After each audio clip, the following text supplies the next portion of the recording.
I have a great belief that chaos allows for wonderful thinking. Chaos is a gift. These are the famous words of Septima Poinsette Clark, born on the 3rd of May 1898 to Victoria and Peter Poinsette in Charleston, South Carolina.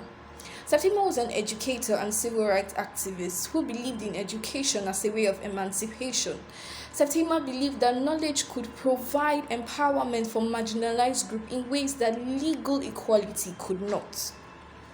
She was popularly referred to, even by Martin Luther King Jr., as the mother of civil rights movements in America. She was referred to as the Queen Mother, the Grandmother, and even the mother of civil rights movements in America. In 1919, Septima led her students door to door to get signatures for a petition which would allow black principals into schools in Charleston, a case which she won, getting over 10,000 signatures in just one day.